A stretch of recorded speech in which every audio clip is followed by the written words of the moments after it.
And thank you for joining another episode of Battleground, Florida. I am Christopher Heath, coming to you from the Parish Healthcare Podcast Studio here in sunny Orlando, Florida. We're back from the break. Hope you had a great Christmas, good New Year, everything working out for you. And we're going to jump right back in feet first. Our guest today, A.B. Stoddard, a associate editor and columnist over at Real Clear Politics, a contributor at the Bulwark, and we are talking about 2 Ukrainians and a lot of Russian money. A.B., thanks for joining us. Thanks for having me. Happy New Year. So, okay, let's get into this. We're talking about 2 names that may not be household names, but they probably should be, and that is Igor Fruman and Lev Parnassus. And let's just put it bluntly, they've been handing out as much cash as they could for the last couple of years to anyone who will take it. Is that's pretty standard, right? Right. They when they were arrested October 9th, they were charged with conspiracy and false statements and funneling foreign money into campaigns, including a pro-Trump super PAC, to the tune of, I think, up more than $300,000. And then we know that they intended to give $500,000 of that to Rudy Giuliani. At some point, they did. So they have access, according to court documents about Lev Parnassus, to what prosecutors called a seemingly limitless foreign money stream. And we think that comes from Ukrainian oligarch Dmitry Firtash, who is tight with Vladimir Putin. And you don't have to go too far down this to find a lot of Florida politicians that in some way, shape, or form got some of this money. Brian Mast, a congressman off the Treasure Coast area, our governor, Ron DeSantis, one of our junior senator, Rick Scott. The list goes on and on. They were more than willing to give you big checks to your PAC and then also max out on whatever they could give you to your campaign. Most of these politicians have since returned this money, but it just shows exactly how widespread this cash flowing from Russia was. Right, exactly. Not only all the donations, but that money talked. Right, you could see from the photographs on their social media accounts that Fruman and Parnassus made it very far into the highest political circles in Washington and nationally and in Florida, which is obviously really key to the president's reelection, probably the most important state to him. And he also gave to the top House Republican, the minority leader, Kevin McCarthy of California. He was photographed with, as you mentioned, Governor DeSantis, former Florida Attorney General Pam Bondi, Donald Trump Jr., President Trump, Mike Huckabee.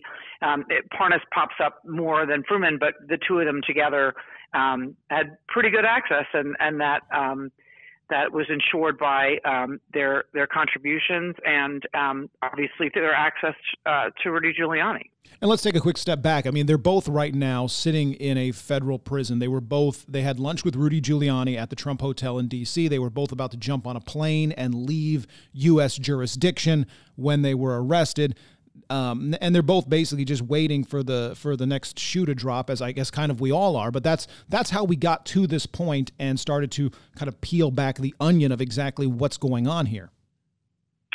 Right. What's interesting is that Trump's reaction to their arrest October 9th upset Lev Parnassus. Fruman is in a joint defense agreement, I think, with Rudy Giuliani, as I understand it. Rudy Giuliani is the subject of a very widespread investigation out of the Southern District of New York that now has been picked up also nationally by the FBI, and Fruman doesn't seem to be talking. Lev Parnassus is talking. He's very upset that President Trump pretended not to know who he was, and through his lawyer has been talking a lot. He's not only cooperating with the House Intelligence Committee to this day, provided documents, I guess, contents of an iPhone, audio, video, all this stuff. But he wants to testify, and he will testify that that everything he did was at the direction of President Trump, and he has told a story of being personally directed by President Trump in a meeting last December at the White House at the Hanukkah party, where Rudy Giuliani provided them a private meeting with with the president who gave him direction about these investigations in Ukraine. But December of 2018 is a long time into his relationship with the Trump circle, with Rudy Giuliani and with people like Congressman Devin Nunes of California, who, as you know, is the ranking member now on the House Intelligence Committee, but was the chairman of the House Intelligence Committee and dates back with Parnassus far back as spring of 2018 when he was chairman. Parnassus was providing him contacts in Europe, and Nunes was looking into this Ukraine matter. He's a fierce defender of the president, a close ally, and has found himself completely submerged in this scandal. And I believe because the former Congressman Pete Sessions has now come before a grand jury to talk about his work with Parnas and Fruman to help the former Ukrainian ambassador Marie Yovanovitch get fired. I believe that means that current Congressman Devin Nunes has likely been queried by investigators. No question. I don't know anything about a grand jury, but because Parnassus has been doing so much speaking about all his contacts in Trump world ever since his October 9th arrest. And one of the things you point out in your piece in the Bulwark, it talks about the Republicans in the Senate may want to finish impeachment as quickly as possible because time is not on their side, and they're worried future developments are likely to cut against Trump's position. In other words, if and when the Furman-Parnas, next shoe drops, it could be very, very bad because you just acquitted the president of two articles of impeachment, and then all of a sudden it comes out that, oh, by the way, this, and this, and it's still speculation, but definitely we're seeing some movement in this area. Look, for your listeners, if you thread the pieces together, my piece came out on the 16th. It basically addresses the fact that they're rushing to a trial, knowing that there is a Parnas time bomb. And then the very next day, December 17th, we learned from a court that Parnassus money did come from Firtash, who is a Ukrainian oligarch, as I mentioned, and is fighting extradition to the U.S., tight with Putin, and is, all wrapped up in Russian organized crime. And what this all means, essentially, is that Firtash is paying Parnas, Parnas is paying Rudy, and Rudy is doing everything for, quote, free for the president. So what it means is that President Trump's election interference in Ukraine in the 2020 campaign has been indirectly funded by the Russians. This is really an amazing confluence of events and facts that came at a time when the very next day, December 18th, was the House impeachment vote. Lucky for Republicans, everyone was focused on that and has been ever since. And the holidays, the other revelations, and now, of course, the brink of war with Iran. But this is an incredibly damning set of facts about the fact that the entire story of Ukraine meddling in the 2016 election and not the Russians is a Kremlin disinformation campaign cooked up by Putin that he's tried to work into our politics and our media, and he's been talking President Trump into, we learned from a Washington Post report in December. And now, President Trump has directed Rudy to try to, cook up some documentation of this, using people like Lev Parnas in Ukraine. And the fact that it's Russian funded indirectly is just, this is an amazingly damning set of facts, as I said, and something that the Senate Republicans know is lurking out there. We don't know we know Rudy Giuliani, the investigation into him might not just be on these lobbying regulations, the FARA Act, Foreign Agent Registration Act.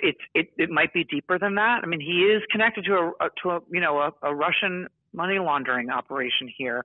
He might have been involved in Parnas and Fruman's attempts to import natural gas into Ukraine. Rick Perry, the former energy secretary, might have been involved in that. We don't know who was on the take. And there's so much out there in this investigation into Rudy Giuliani, both the federal level and the Southern District of New York, which he once ran 20 years ago. An amazing irony that for the senators to take this on when there could have been a wiretap on Rudy with his conversations with Lord only knows who, the highest levels of this government.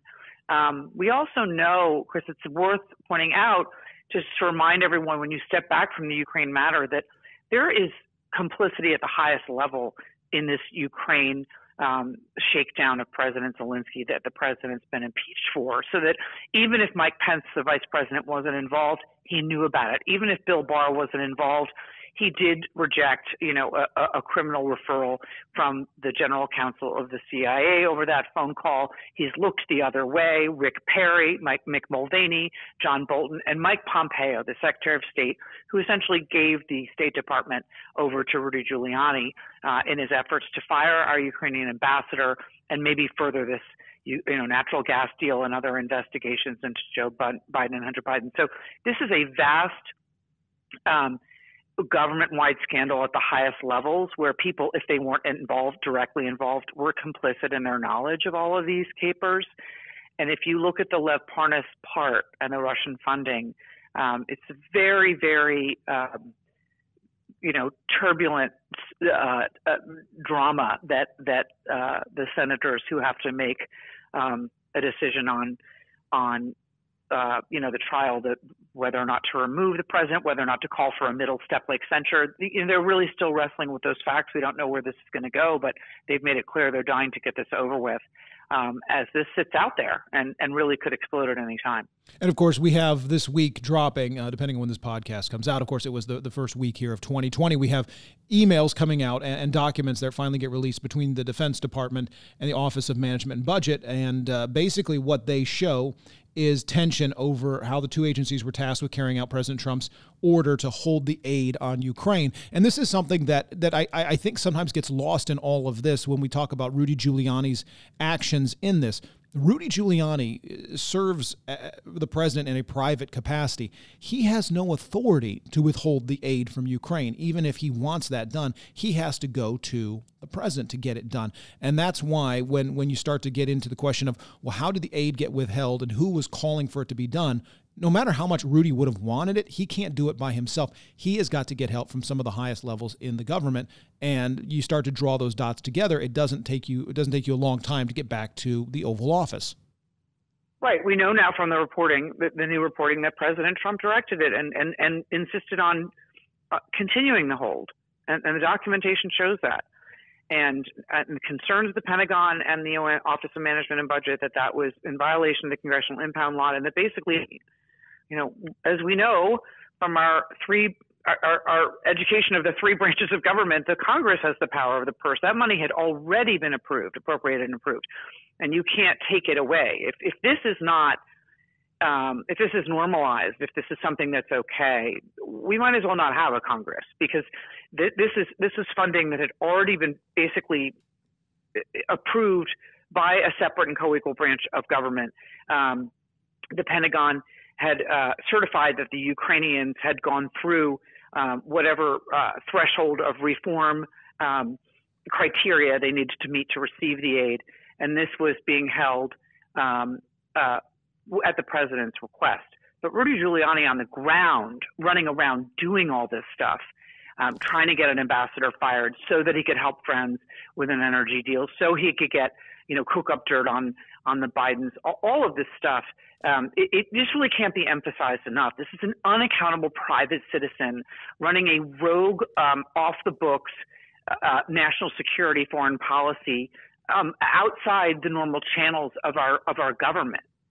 This is absolutely unprecedented.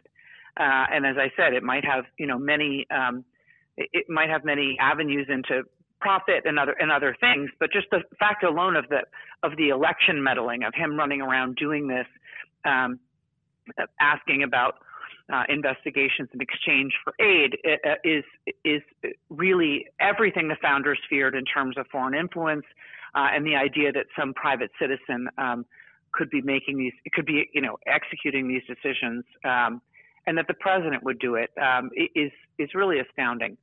I had former Florida Congressman Bill McCollum on the podcast not too long ago, and he's, of course, a staunch defender of the president and doesn't think the president should be impeached. And I asked him about this second track of foreign policy, this private State Department, if you will, being run by Rudy Giuliani. And his response was, this is an unconventional president. He just does things his own way. That strikes me as a tad disingenuous, because to turn over U.S. foreign policy and decision-making to your own private attorney is not what we had lined up when we established the system for our government. Right. And these people are accountable. They can get fired. They have responsibilities. They have security clearances. They're taking direction from superiors. Everything is supposed to be transparent within the organization, at least. This is absolutely to excuse this as, this is a businessman, he gets to do things a different way, is really resulting from an incredible case of, tribal flu that Republicans are suffering all across this country, because the idea that let's put the shoe on the other foot, that Hillary Clinton would be president and would be, letting Sidney Blumenthal or one of her other lawyer friends, Lanny Davis, run around and do this is beyond outrageous. And Republicans would have run her out of the White House in her bathrobe. And the first they learned of it, let alone the idea of, Chelsea Clinton's husband running around without a security clearance, running the Mideast portfolio and the Mexico portfolio and everything else. We're breaking rules we've always had. Trump doesn't get, he's not above the law. He's not above these processes and these protocols, and they know it. It's an incredible situation that we've got here, and I think Republicans in the Senate are extremely uncomfortable with it. It's why they keep returning to process arguments about how, why should they have new witnesses that the House didn't have. All of those process arguments are easy to follow and make a lot of sense.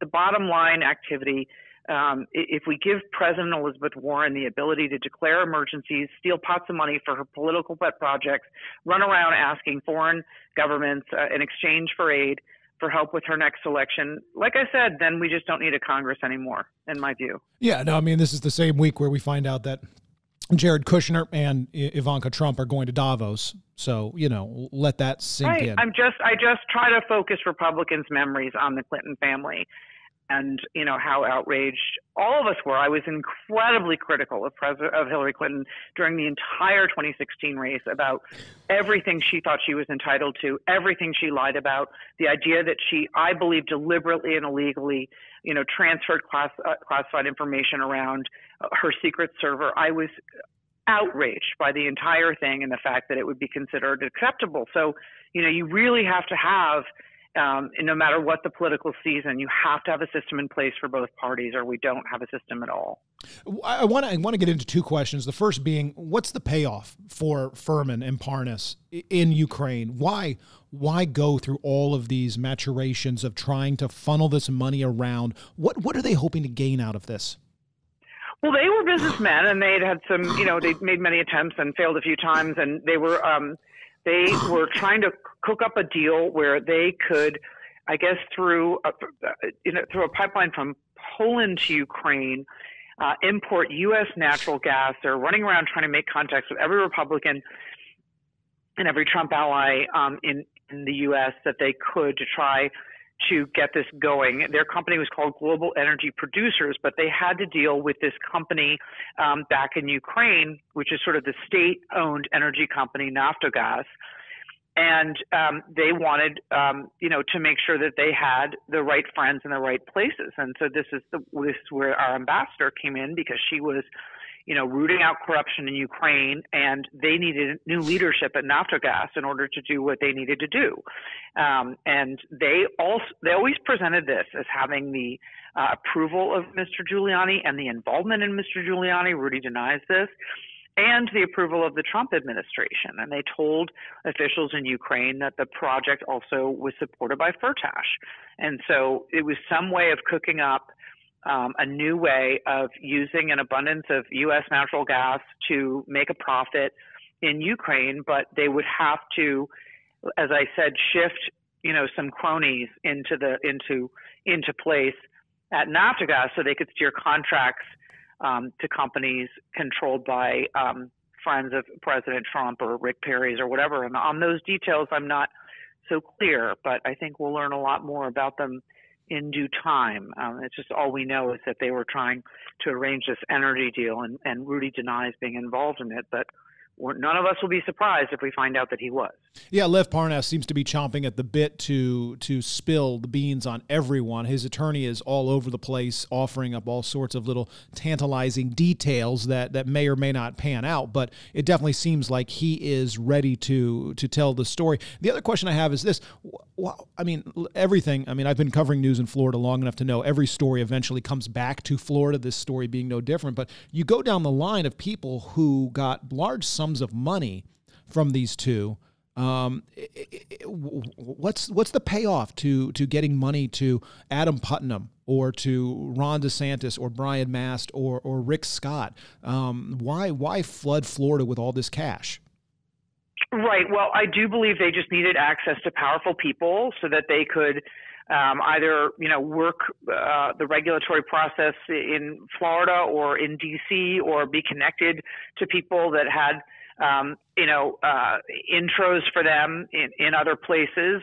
I do know, for instance, they gave money to former Congressman Pete Sessions, who then wrote a letter to Mike Pompeo, the Secretary of State, criticizing Marie Yovanovitch. So that was a way for them to do something they needed in Ukraine via a U.S. congressman. And I think that in the case of Devin Nunes, they were trying to befriend him just to have access to him. And then they were giving money to the top players, Governor DeSantis, Minority Leader McCarthy, all these people,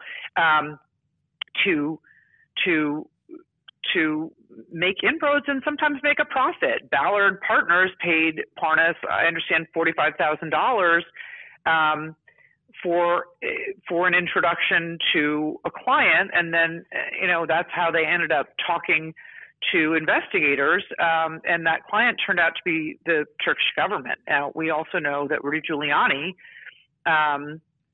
is the client of President Erdogan. President Erdogan is a client of Rudy Giuliani. So why would Lev Parnas be able to refer the Turkish government to Ballard Partners? He wouldn't have. It's obviously was like a setup to Rudy. So how each payment scratches each other's back and continues to scratch new backs, we can't be certain, but it's a syndicate of connections that Parnas and Fruman were hoping, would obviously make the money and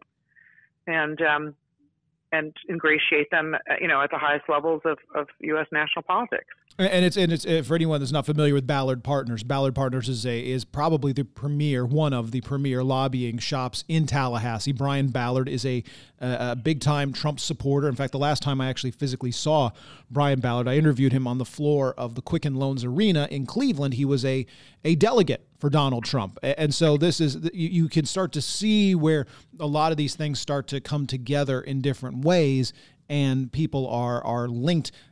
The money's part of it, but access is the other part of it.